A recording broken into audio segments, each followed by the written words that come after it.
Herkese merhaba, kanalıma hoş geldiniz. Yepyeni bir projeyle karşınızdayım. Daha önce çalışmış olduğum baharlık bluzun bu sefer de farklı bir versiyonunu hazırladım. Gerçekten o bluz çok güzeldi. Ben de çok severek kullanıyorum. Sizler de çok beğendiniz, çok fazla talep gördü. Ben de onun üzerinde hem modelde hem de bluzun yapım aşamasında, dikim ve birleştirme aşamasında birkaç farklılık yaparak bu güzel bluzu çalıştım. Bu ona göre daha kolları uzun ve tabii ki üzerinde örgü modelinde farklı detaylar var. Bir de onu alttan sonra farklı örüyorduk. Bunu direkt düz örerek devam ettim.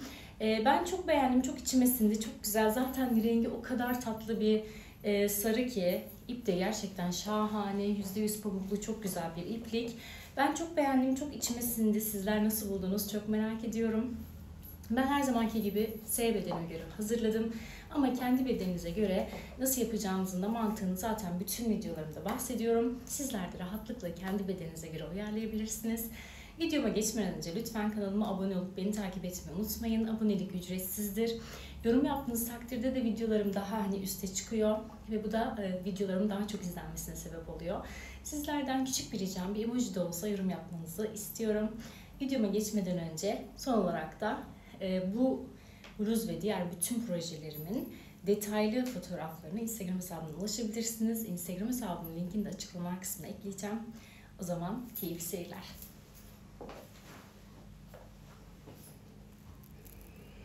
Yeni videolarımdan anında haberdar olabilmek için zile tıklıyorsunuz. Bildirimler kısmından tümünü seçiyorsunuz ve yayınladığım bütün videolardan anında haberdar olabilirsiniz. Evet, zincir çekerek başlıyoruz. Ben diğer modelimde 130 zincir çekmiştim. Çünkü o ipliğim bir tık daha inceydi ve alt kısmını farklı bir şekilde yapmıştım. Bunu direkt tek olarak ördüğüm için 140 zincir çekeceğim. Çünkü bu ipliğim bir tık daha kalın. O yüzden de 140 zincir çekeceğim. Yalnız şöyle bir şey var. Farklı ipliklerle deniyorsunuz. Veya tabii ki herkesin el yapısı farklı. Bakın. Görüyor musunuz? Tane tane duruyor örgüm. Sonra sizinki küçük oluyor. Diyorsunuz ki işte nasıl 73 santim oluyor, benimki olmadı vesaire, böyle yorumlar geliyor. Lütfen benim verdiğim ölçüleri kendi ipinizle ve kendi el sıkılığınıza göre değerlendirerek kendinize göre uyarlayın. Aksi takdirde yani direkt aynı şekilde yaparsanız olmayabilir. Çünkü aynı iplik aynı tığla bile ben şimdi istesem, atıyorum bu 80 santimse eğer, ölçmedim misal. Ben bunu 50 santim bile örebilirim. Sıkı sıkı ördüğüm zaman 50 santime bile ulaşabilir. O yüzden de lütfen bunu dikkate alın. Evet, şimdi modelimize başlıyoruz. Zincir çekerek başlıyoruz. Zinciri orta ayarda çekiyorum. Çok gevşek çekersem altta bir bollaşma olur. Çok sıkı çekersem de örmem zorlaşır. Ve dar bir zincir kurulumu olur. Üste doğru genişleme olur. O yüzden de bakın şöyle orta ayarda toplamda 140 tane zincirimi çekiyorum.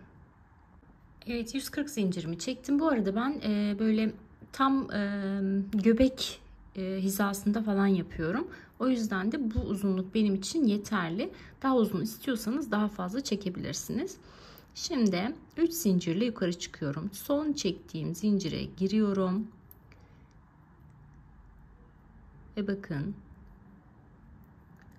2 seferde yukarı çıkıyorum. Bir sonraki bakın zincire giriyorum. 2 seferde yukarı çıkıyorum. Yani ne yapıyoruz aslında? İkili trabzanlar yapıyoruz ama elimizi mümkün olduğu kadar gevşek tutacağız. Bakın bu şekilde şöyle efil efil bir görüntü istiyorsak elimizi gevşek tutmamız gerekiyor. Şimdi sıra sonuna kadar 140 tane olacak şekilde trabzanla geçelim. Daha sonra bir üst sırada görüşelim. Evet, toplamda 140 tane trabzanımı yaptım. Bu arada bir şey söylemek istiyorum. Sıra başlarında 3 zincirle yukarı çıkıyoruz. Sıra sonlarında da 3 seferle yukarı çıkarak bitiriyoruz. Çünkü yanların daha dik olmasını istiyoruz. Şimdi tekrar arka yüzü döndürüyorum. İkinci sıramızda devam ediyoruz. Bir zincir çekiyorum. Hemen bakın. İlk trabzanımın üzerine bir tane sık iğne yapıyorum. Ardından 2 tane zincir çekiyorum. Doluyorum. 1, 2 boşluk atlıyorum. Üçüncüsüne giriyorum. Ve buraya bir tane ikili trabzan yapıyorum. Arada 2 zincir çekiyorum. Doluyorum. Aynı noktaya giriyorum. Yine buraya ikili trabzan yapıyorum. Yani ne yapmış oldum? Buraya bir V trabzan yapmış oldum. Şimdi 2 zincir çekiyorum. 2 boşluk atlıyorum. Üçüncüsüne giriyorum. Buraya sık iğne yapıyorum. 2 zincir çekiyorum. Doluyorum. 2 boşluk atlıyorum. Üçüncüsüne giriyorum. Ve tekrar bir trabzan. Arada 2 zincir. Ve yine bir tane ikili trabzan yapıyorum. Bakın bu şekilde V trabzanlarımızı yapacağız. Bir V'li gruptan diğer gruba geçerken de önce 2 zincir sık iğne ile sabitliyoruz. Ardından yine 2 zincir ve diğer V trabzanımı yapıyorum. V trabzanlarımın arasında hep ikişer tane zincir var. Bakın bu şekilde sıra sonuna kadar aynı işlemi devam ettirelim. Evet, son olarak V trabzanımı yaptım. 2 tane zincir çektim. Ve bakın son trabzanın tepe noktasına batıyorum ve sık iğne ile sabitliyorum. Şimdi bu sıramızı da bu şekilde tamamlamış olduk. Şimdi 3 zincirle yukarı çıkıyorum. Doluyorum. Bu V trabzanların orta noktalarını fıstık yapıyoruz. İkisini topluyorum, bekletiyorum, doluyorum. Aynı noktaya battım. İkisini aldım. Şimdi toplam üçünü hep birlikte alıyorum. Arada 2 zincir çekiyorum. Fıstıkların arasında hep ikişer tane zincir çekiyoruz. Yine V trabzanın orta noktasına battım. İkisini aldım, bekletiyorum. Doluyorum. Aynı noktaya batıyorum. İkisini alıyorum. Ardından da üçünü birlikte topluyorum. 2 tane fıstığım oldu. Yine 2 zincir çekiyorum. Aynı noktaya giriyorum. 3. fıstığımı yapıyorum. Ve topluyorum. Şöyle bakın, V trabzanın tepe noktasında 3 tane fıstık var. Şimdi doluyorum, zincir vesaire çekmeden bir sonraki bakın V trabzan boşluğuna giriyorum ve buraya yine fıstıklarımı yapmaya başlıyorum. Arada 2 zincir, yine fıstığımı yapıyorum. 2 zincir, aynı noktaya 3. fıstığımı yapıyorum.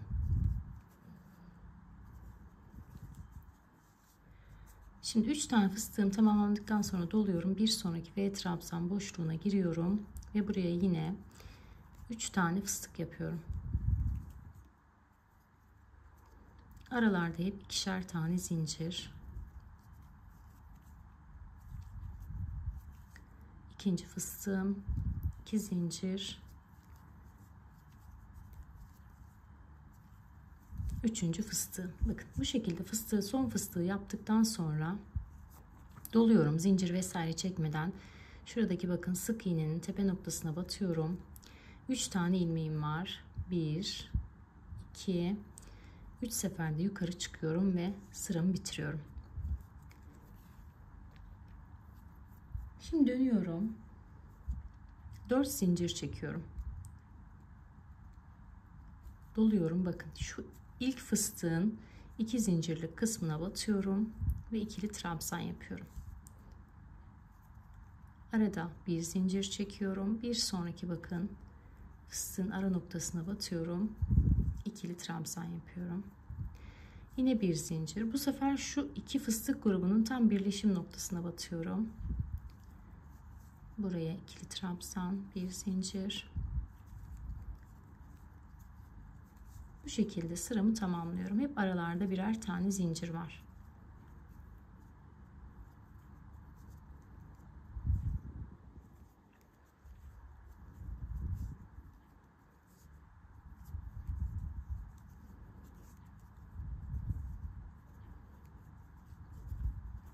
Evet, bakın son fıstığın 2 zincirlik kısmına da trabzanımı yaptıktan sonra bir zincir çekiyorum, doluyorum. Şuradaki bakın kenar trabzanın tepe noktasına batıyorum.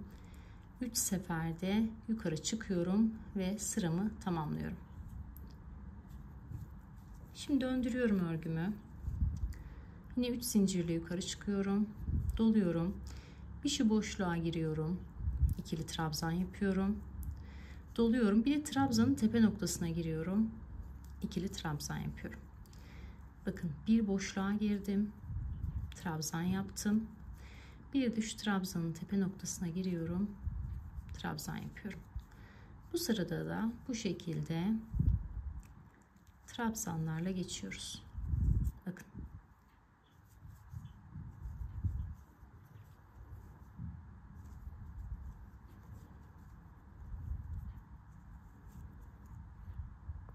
Geldim sıra sonuna, doluyorum. Bakın kenar trabzanımın tam tepe noktasına batıyorum. 3 tane ilmeğim var. 1, 2, 3 seferde yukarı çıkarak sıramı kapatıyorum. Şimdi dönüyorum. Bir zincir çekiyorum ve direkt ilk trabzanımın tepe noktasına sık iğne yapıyorum. Bütün trabzanların bakın tepe noktalarına sık iğne ile geçiyorum bu sırada. Bu kısımlara batarak sık iğnelerimi yapıyorum.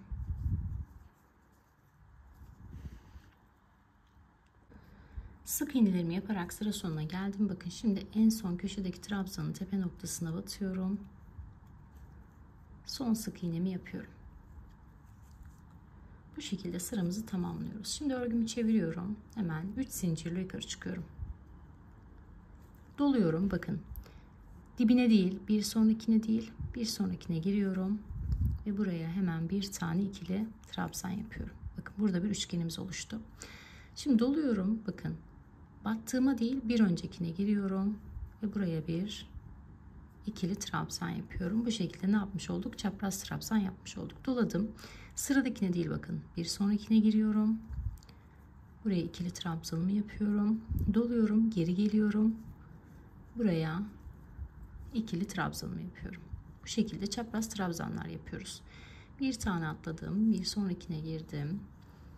İkili trabzanım. Geriye geldim. İkili trabzanım. Evet, bakın. Bu şekilde sıra sonuna kadar çapraz trabzanlarla gelelim. Evet, son çapraz trabzanımı da yaptım. Doluyorum. Bakın direkt köşedeki sık iğnenin tepe noktasına batıyorum ve 3 seferde yukarı çıkıyorum.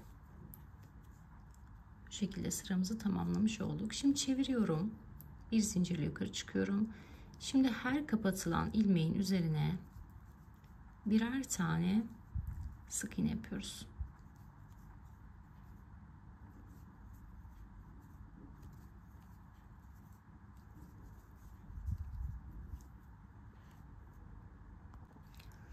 Evet, geldim sıra sonuna. Bakın son trabzanımın tepe noktasına da batıyorum. Sık iğnemi yapıyorum.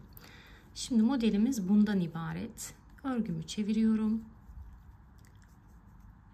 Direkt dibine bir sık iğne yapıyorum. Ve tekrar şu V trabzan kısmından başlayıp modelimizi tekrar ettiriyoruz. V trabzan, fıstık grubu, bir zincirli trabzan, sık trabzan, sık iğne, çapraz trabzan, sık iğne, tekrar V trabzan, tekrar fıstık şeklinde modeli istediğimiz kadar uzatabiliriz. Bakın duruşu bu şekilde.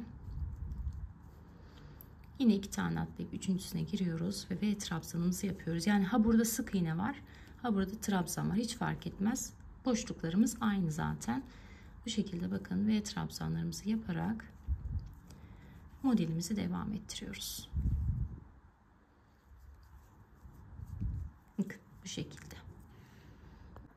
Evet, şimdi parçalarımızı şöyle bakalım. 2 tane aynı parçadan hazırlıyoruz. Aynı ende ve aynı boyda. Bakın bu şekilde. Şimdi ben bunların santim olarak ölçülerini sizinle paylaşacağım.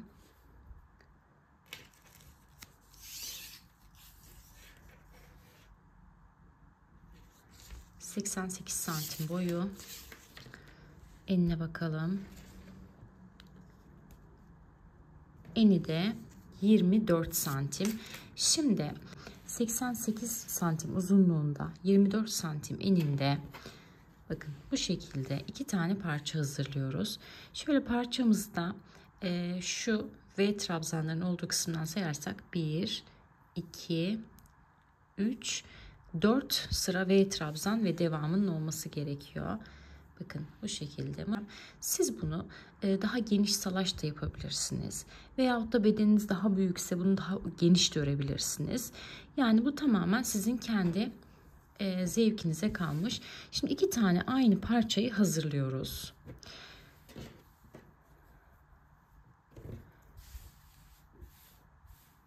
Bakın bu şekilde. Evet, birleştirmeyi bir önceki yapmış olduğumuz baharlık efil bluzla aynı mantıkla yapacağız. Bakın şöyle ikisini de ikiye katlayacağız. Ön tarafları üste gelecek şekilde. Ardından da şu alt kısımdan yukarı doğru V yaka mesafesini verene kadar dikeceğiz. Daha sonra arka kısmı dikeceğiz. Önce şu ön kısmını dikelim beraber. Evet, şimdi iğnemi taktım ipliğime. Bakın şöyle karşılıklı trabzanların üst kısımlarından birleştirme yapıyorum. Bakın bu kanadından batıyorum. Diğer kanadından çıkıyorum. Kamerayı yaklaştıralım. Bakın bu kanattan batıyorum. Diğerinden çıkıyorum. Diğer kanattan batıyorum. Öbür kanattan çıkıyorum.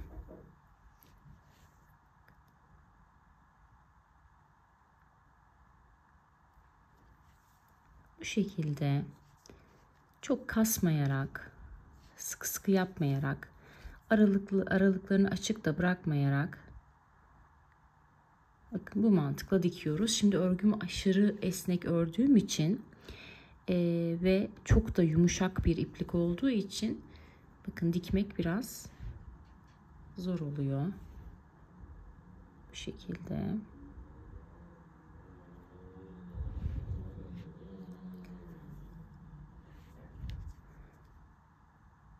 Burada göğsünüzün ne kadar çok kapanmasını istiyorsanız, yani yaka detayınızın, ona göre dikebilirsiniz. Ben şimdi kendi isteğime göre dikeceğim. Daha sonra da kaç santim diktim sizinle paylaşacağım. Bu şekilde bakın. Dikişimizi yapıyoruz. Tekrar göstereyim. Bakın şu dış kanadına batıyorum. Karşına denk gelen dış kanattan çıkıyorum ve çekiyorum. Devam ediyorum. Bu taraftan batıyorum. Karşısına denk gelen dış kanattan çıkıyorum.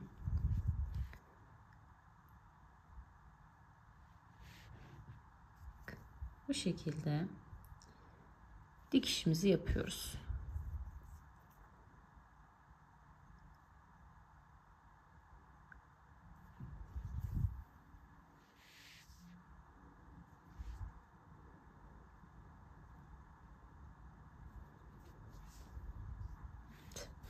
Şimdi ben bu şekilde bu mantıkla belli bir mesafede devam ettireceğim. Daha sonra ne kadar diktim sizinle paylaşacağım.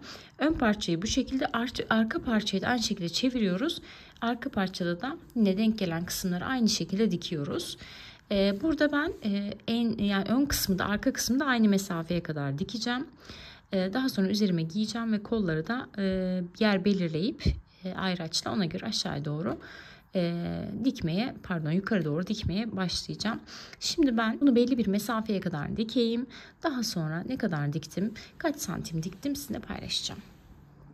Evet, şimdi ben bluzumuzun ön kısmını ve arka kısmını diktim. Santim olarak söyleyeyim.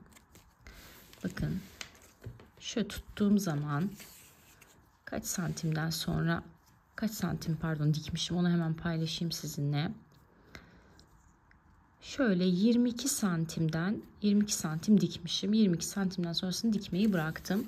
Şöyle boy uzunluğumuza baktığımız zaman da bakın 42 santim, yani 20 santim yaka için bırakmışım. Hemen enseye bakalım.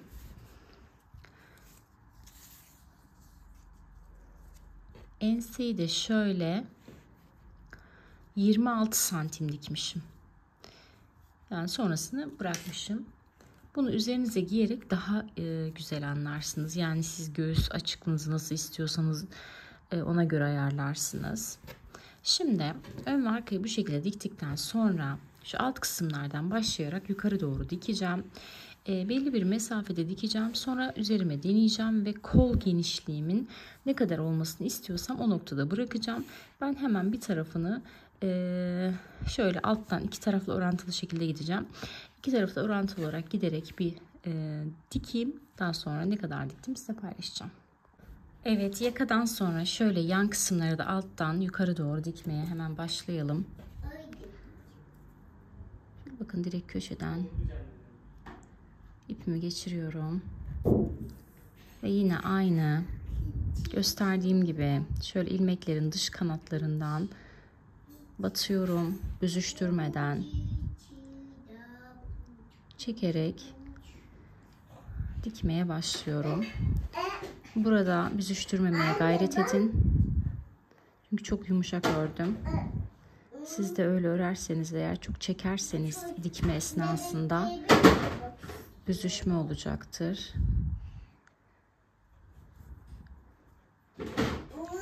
Çok geniş kaldığını gördüğüm noktalarda tekrar aynı noktaya batabiliyorum. Bunu da söyleyeyim. Bu şekilde. Anne bunlar çok kirlenmiş. Yıkayacak mı? Evet, bu şekilde. Kol genişliğini istediğim hani genişliğe ulaşıncaya kadar bu şekilde dikeceğim. Baba şaka yaptım. Şunu yıkacağım, dökmeyeceğim yere. Yıkacağım. Kirli bak. Hayır. Boyamıştım ya. Evet, bu şekilde belli bir noktaya kadar dikip dönüyorum. Evet, şimdi yanları diktim ben. Şu koltuk altı genişliği benim için yeterli. Hemen santim olarak ölçüsünü sizlerle paylaşayım unutmadan. Şu yukarı boş bıraktığım kısmı paylaşayım. Çünkü altta trabzan geçtim. Evet, 20 santim açıklık kol için bırakmışım. Şimdi diğer kolu da aynı şekilde yaptım. Ve kola şöyle güzel bir çıkıntı verdim. Ardından da bakın şu alt kısmına bir sıra sık iğne geçtikten sonra toparlasın diye 2 sırada trabzan geçtim bu şekilde. Her sık iğnenin üzerine birer tane trabzan şeklinde. Son olarak da trabzanların üzerine bir sıra yine sık iğne geçtim.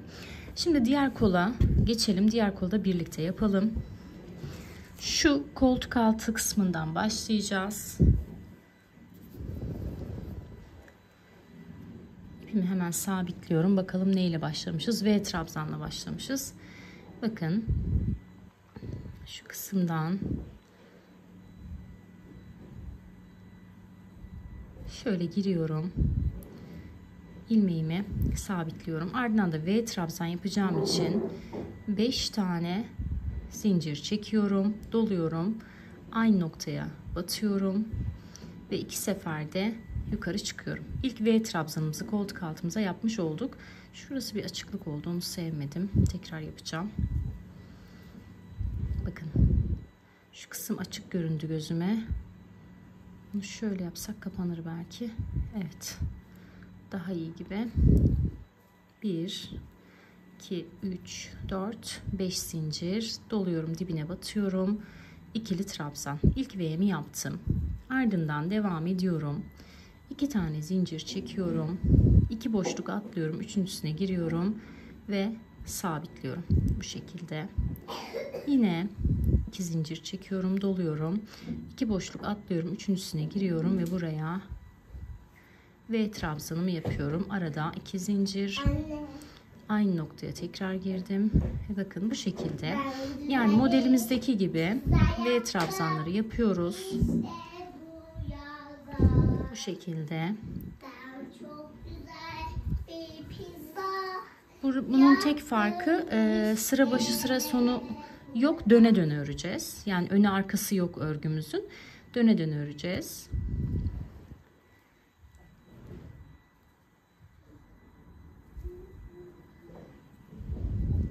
Şimdi ben sıra başına kadar aynı şekilde devam edeceğim. Sıra başında görüşeceğiz tekrar. Bakın.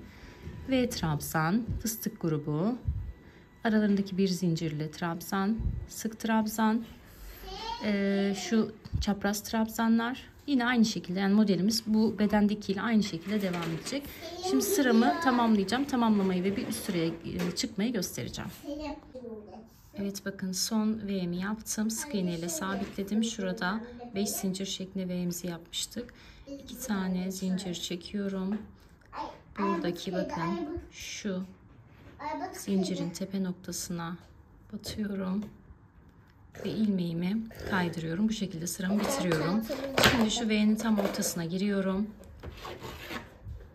3 zincirle yukarı çıkıyorum ve fıstıkları yapmaya başlıyorum. Birinci fıstığım, arada 2 zincir aynı noktaya. İkinci fıstığım, arada 2 zincir aynı noktaya. Üçüncü fıstığım, 3 tane fıstığı yaptım. Şimdi direkt doluyorum. Bir sonraki V'nin orta noktasına giriyorum ve fıstıklarımı yapmaya devam ediyorum. Bakın bu şekilde aynı bedendeki gibi aynı mantıkla devam edeceğiz. Şimdi şu sıralamayı takip ederek kolu bitireceğiz. Bakın V trabzanları yaptık. Sonra fıstık. Sonra aralarda bir zincirli trabzanlar.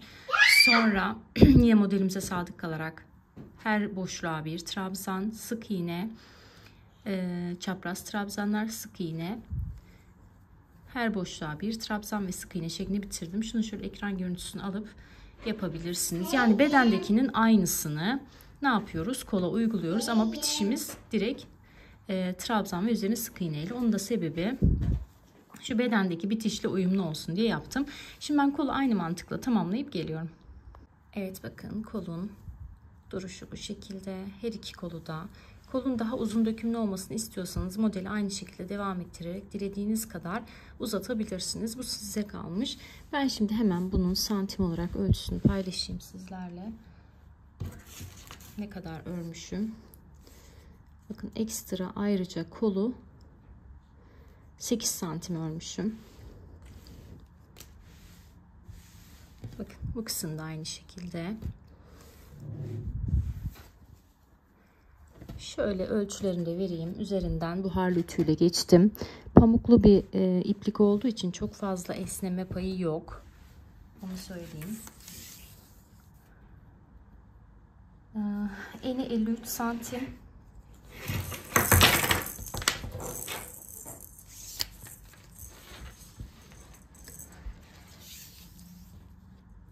Boyu da şöyle alta geçtiğimiz trabzanlarla birlikte 43 santim. Şu yaka kısmını ben 22 santim bıraktım. Sizler üzerinize giyip yaka açıklığınızın ne kadar olmasını istiyorsanız ona göre ayarlayabilirsiniz. Evet, bluzumuz bu şekilde. S bedene göre hazırladım. Dökümlü bir bluz. M bedene de olacaktır ama M bedene tabii ki S bedene durduğu gibi olmaz. S bedende daha salaş dururken M bedende daha üzerinize oturabilir. Şimdi bir giyip gelelim bakalım. Evet, son olarak da şöyle üzerimde duruşunu göstermek istedim. Gerçekten çok tatlı oldu. Şu bel kısmı bol olduğu için ben böyle bol duruşunu sevmiyorum. O yüzden bu şekilde içine verdim. Sizler dilediğiniz şekilde kullanabilirsiniz. Artık o sizin kendi zevkinize kalmış. Bakın böyle içine verdiğim zaman duruşunu daha çok beğendim ve daha çok hoşuma gitti. Sizler nasıl buldunuz? Eğer videomu buraya kadar izlediyseniz lütfen kanalıma abone olup yorum yapmayı unutmayın. Bu bluzun daha detaylı fotoğrafları ve diğer bütün projelerimin görselleri için de Instagram hesabından takip edebilirsiniz. Açıklamalar kısmında linki olacak. Farklı bir projede görüşmek dileğiyle. Hoşça kalın.